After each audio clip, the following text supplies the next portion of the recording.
Today, I am going to a book swap, and I thought, you know what, let's bring the camera along and let's do a few bookish things along with this one and do another bookish stuff vlog. I love doing these vlogs. I love taking you along on bookish activities because book people, we like book activities. Today, again, like I said, is a book swap. It is at a local tap room and it's organized by a dear friend that I met about 2 years ago in a book club, and now she's doing this book swap. She does them every few months, so these happen fairly often, and I always enjoy going. I kind of have a strategy when it comes to book swaps. From going to a few of them over time, I have a strategy that I use, which I'm going to share with you right now, because if you are going to a book swap, maybe you need a strategy. The thing with a book swap is they happen over the course of like 2 hours, and people are arriving at different times during those 2 hours. So like not all of the books are there right at the beginning. So what I do is I go right for the beginning. I drop all my books that I'm going to swap so that people can like pick them up. I usually take about 10 because I always want to take more than I'm going to take home to lessen the books that I'm trying. I always have stuff to unhaul. Like it's just stuff I have. So I'm going to take 10 with me. I put them all out, and then I'll usually grab a coffee, grab a drink, depending on where we're meeting, and I will sit and I will watch the table. I will chat with some of my friends, and we will watch as people come and bring books that they are going to drop for the swap. And I will just wait and I will peruse. And when I see a book hit the table that I am interested in, I will swoop in and I will swoop in and I will grab the book and I will have it in my clutches. And I usually do this for like about an hour to an hour and a half, usually near the end of the book swap. Most people come for like the first hour. There's less people coming in the second hour. So usually the first hour, I'm just drinking my drink, maybe having a treat and hovering. So this one starts in 30 minutes. We are about 30 minutes away. So we're going to get in the car. We're going to go hover. And we're going to see if we find any treasures.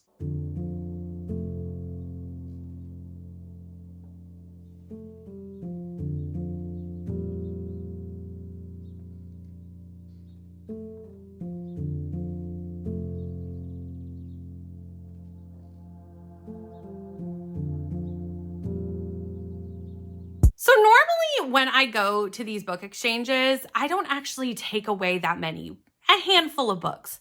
3 or 4, I think, has been the most I've ever brought home from a book exchange because I've read a lot of books, especially a lot of popular books, which do tend to find their way to book exchanges. And I own a lot of books. So I don't really need a lot of the big popular books because maybe I already own them or I have no interest in them or what have you. Well, yesterday was a different story.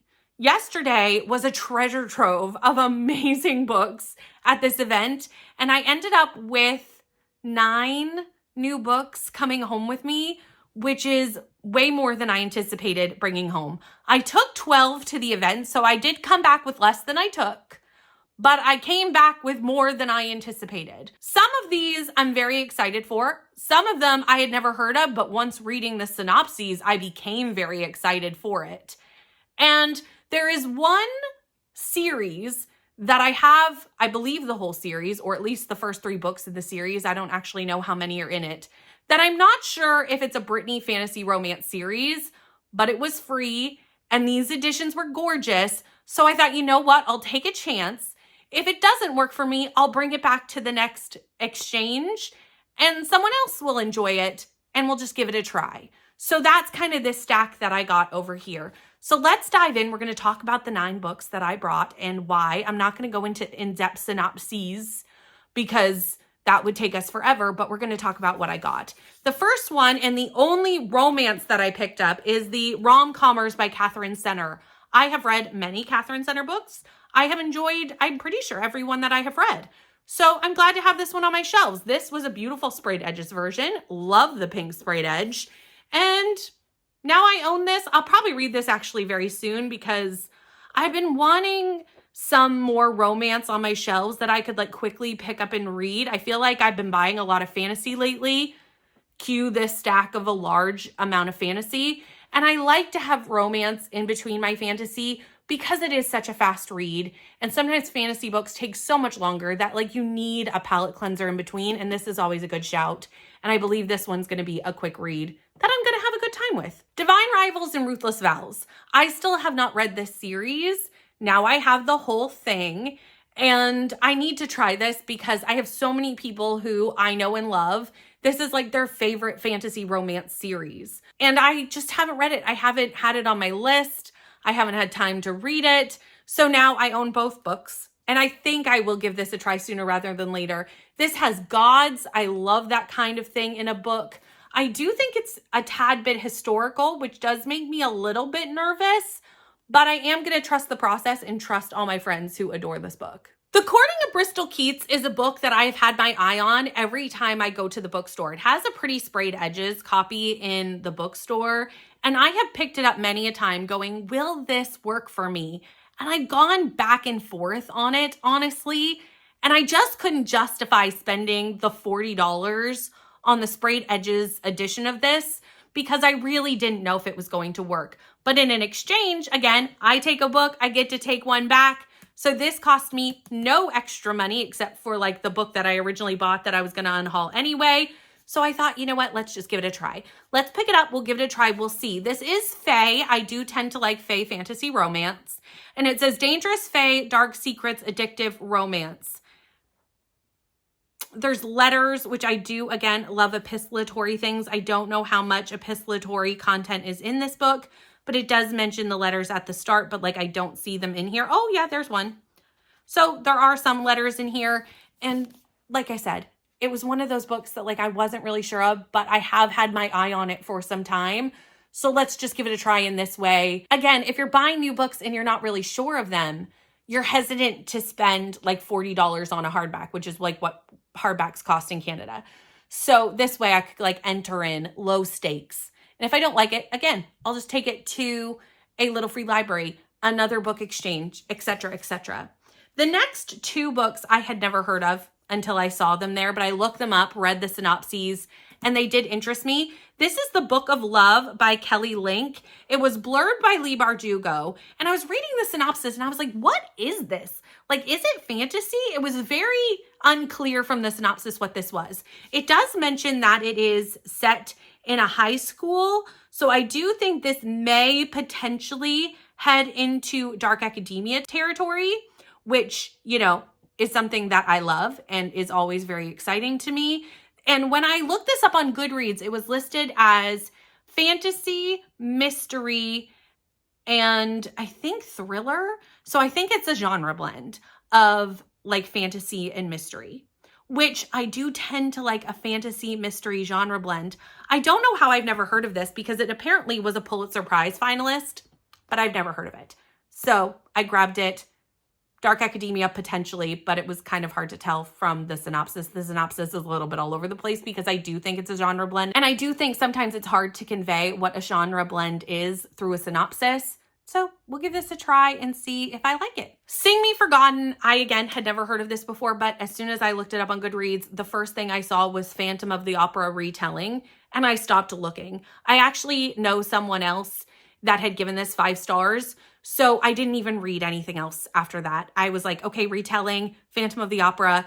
Someone I know had given it 5 stars. I need no other information. And it's very, very small. Like, it's a small fantasy. It's not going to take long to read. And the last 3 books I got are a series that, again, I'm not really sure if it's a Brittany fantasy romance series, but when you see these editions, you'll see why I took a chance on it. And that is Belladonna, Foxglove, and Wisteria. I don't even know the order to which these books are. I know Belladonna is the first one, but after that, I do not know which is 2 and 3. Like, I literally don't know. But look at these printed hardbacks.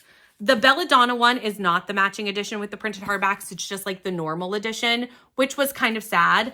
But, you know, that's okay. If I display them, I might display this one with the dust jacket and then the others without the dust jacket, because look at these. Look at these editions. Look at the printed hardbacks. I got this for free. And will I like them? I don't know. I really hope I like them because they are so gorgeous. But if I don't, I will gift them on to someone who will. That will definitely be happening. Here, I'll show you this one too, because this one also, and look at the end pages. Like, these books are beautiful. Beautiful. I couldn't leave them there. I just couldn't. And I'm 50-50 of whether I'm going to like these. It's literally a 50-50 chance of whether I like this or not. I don't know, but we will be trying it out at some point soon. But that's it for the book exchange. I don't know what the next bookish event is going to be that we go to or bookish thing that we do. But today I'm filming a challenge vlog. So today I'm really just reading all day for that. So I will pop back in the next time we go somewhere, which truly may be Indigo Books for new release day. That's very, very likely. I'm at the mall. And what does that mean? It means we are going to an Indigo Books. That's what it means. And probably the cupcake store that is also in there, and maybe for coffee. Those are kind of my 3 usual stops when I'm at this mall. So let's go look at some books.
So the other night I was on Land of Fairy Tale Sprints, which is my patrons, and I was talking to them about all the books I got at that book exchange and saying, like, I kind of want to read one in this Doing Bookish Stuff vlog. Which one should I read? And all of them, or a lot of them, were saying that I should read Divine Rivals, but not necessarily start a series and not finish it. So what if I just binge Divine Rivals and Ruthless Vows? And I thought this was a fabulous idea. I'm in the middle of a lot of series, so I don't need to be in the middle of another one. But since this is just a duology and a pretty fast one at that, what if I just read the whole thing? I mean, so many people love this series. So many of my friends do. I hope that I will as well. So today, we were outside a lot today. We went for a coffee, me and my mom. We went for a coffee, and then the whole family went to the lake, and we spent some time just like at the picnic benches and just playing in the grass and just like being outside in nature because spring is officially here and it's been absolutely lovely. I am a bit tired and a bit wind-worn at this point because we have been outside like all day, but I was reading at a lot of these little things that we went to as I could, and I've actually made it 50% through Divine Rivals. So I have a pretty good idea of what this is. You would have thought that I would have already had a pretty good idea, and I did and I didn't.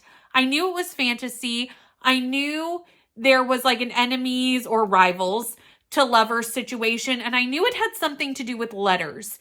But other than that, I really didn't know what was going on. I knew there was a war going on. Like, I knew the basics, but I didn't really have a firm like set of exactly what was going on in this book. So now I do. So in this book, we are in the middle of a war, and it is historical. It's set in about the 1800s, but it's set in a mythical place. So it is a fantasy book. It's not set on Earth, or at least not on an Earth that we are used to. And there were 5 gods a long time ago, but the gods have been in slumber, what was considered to be an infinite slumber until recently. One of them has awoken and wanted to draw another god out of slumber as well and started a war to do so. So now we have 2 gods warring and bringing in the mortals to help kind of complete this god war.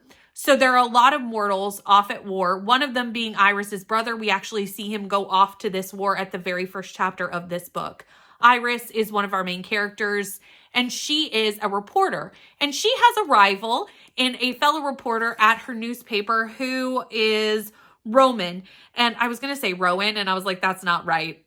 It's Roman. I I literally just put this book down. Character names are just like not something that my brain can like keep in its head. So they are rivals at the newspaper, and they are both trying to get a position at this newspaper, and also just, you know, wanting to come out ahead. And they are definitely fighting for this position, vying for this position, kind of getting on each other's nerves. Eventually, they do start to work both in reporting on this war in various ways. During the entire time where they are working at the newspaper, Iris is writing letters to her brother, but has no way to really like send them to her brother in the military. So she's really just writing them for her own benefit and putting them in her closet. And somehow these letters magically end up getting mailed, but to Roman, and they don't know that it's each other, and it's kind of a you got mail situation. And that's really what this book is. It's you got mail with gods at war. You know, I love You Got Mail, so I'm not mad that that's what this is. Like, that's not bothering me at all. I really like the writing style of Rebecca Ross. This is my first Rebecca Ross book. Really enjoying the writing style. I do find it very captivating. It's very quick and easy, and the pacing is very on point. You're constantly moving through the story. It is a really good mix of character focused and plot focused. I think this would appeal to both types of readers.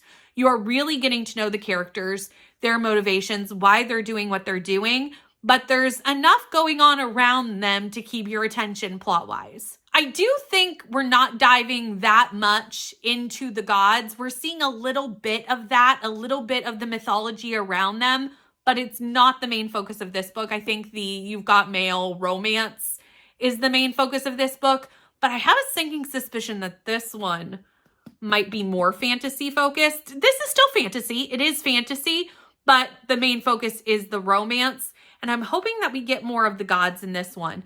But I'm really liking it so far, and I read 52% of it just today. Like, for a fantasy romance book, that's a fast read. There is a lot of dialogue in this, and I do find it really interesting to see a fantasy romance from the point of view of like two reporters. So far I can really see why a lot of people really enjoyed this book. I can see why this series was so popular, and I just, for one reason or another, just hadn't gotten around to it yet, mostly because I didn't own them. And I wasn't reading a lot of fantasy romance at the time that these came out, but now I am.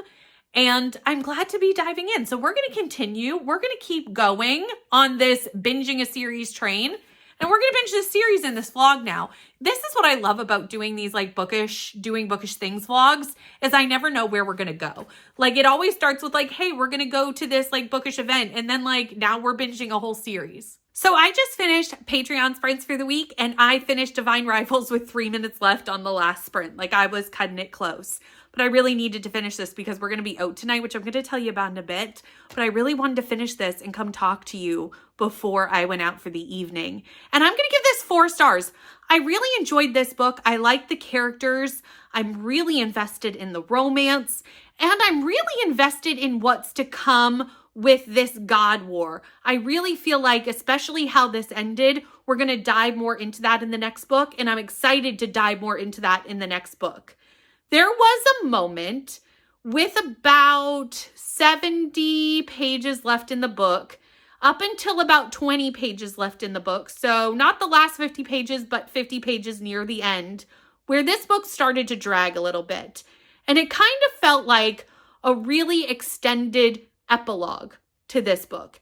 It felt like we were just kind of taking a really long time to tie up bows on especially the relationship, but a lot of things going on. And it just was really meandering for a minute and really was too slow paced in my opinion, and it dragged. It really did. But I think that is for 2 reasons.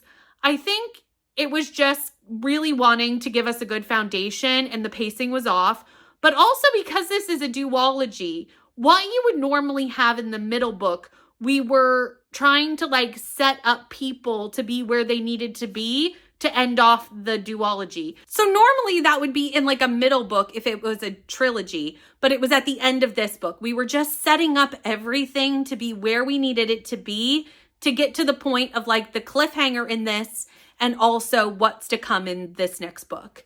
Now, the last 20 pages, it picked up. It hit a note, and we were barreling towards the end of this book very, very quickly. And the cliffhanger in this, thankfully, I waited to read this book until it was completely out.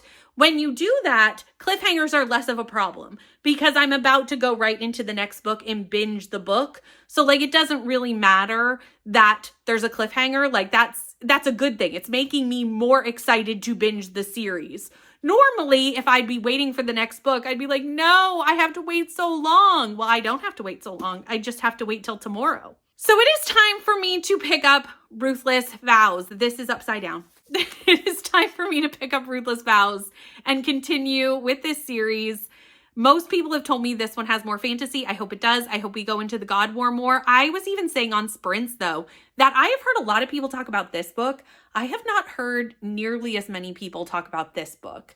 So I'm not sure how the majority of people felt about this book compared to this one. So it'll be interesting for me to kind of go into this with less knowing about it than I feel like I did. I went into Divine Rivals with really high expectations because so many people love this book. But I have less expectations for Ruthless Vows because I have heard less about this. But there is no more reading for me tonight because tonight I am going to a film parade as part of a local film festival where they're showing the original Wizard of Oz movie with Judy Garland. I love the Wizard of Oz. If you've been around, you've seen me like going on and on about Wicked this year. Obviously, my original love for Wizard of Oz comes from the books and the original movie. So when I heard they were showing that at the theater, I had to get tickets. So I am going tonight. I know I've seen the movie a million times at home, but just like going to see it with a group of people who love the Wizard of Oz and the nostalgia of that movie is going to be a really fun time. So that's what I'm going to do tonight. And then I will pick up reading tomorrow.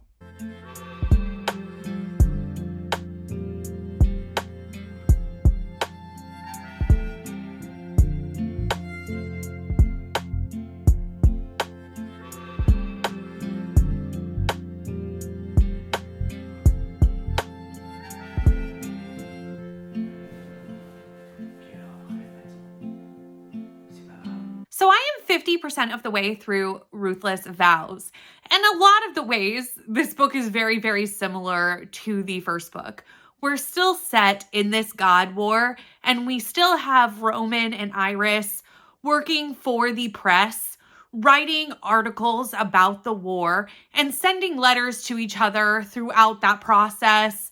Obviously, they're not always apart, but there are times when they are, and they're using their magical typewriters to communicate.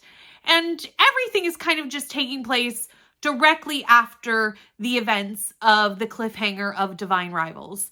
I think it's about 2 weeks in the timeline of this when we pick up this book and where the characters are at the start. So there are a lot of ways in which this book is exactly the same as the first one. Like, almost exactly. At least in like the general plotting, the general vibes. But for some reason, I'm liking it more. I like this one more than the first one, at least at the 50% point that I'm currently at.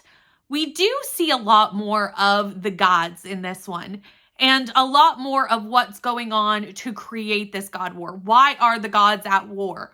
We're getting a lot more of that in this book, and that is really what the addition is to this book, is really diving more into that. But so much of it is the same as the first book that you'd think I'd be like, why is this necessary? But it is, and I'm liking it more. And I can't really put my finger on why I like it more other than like maybe because I know the characters, I'm more invested the second time around.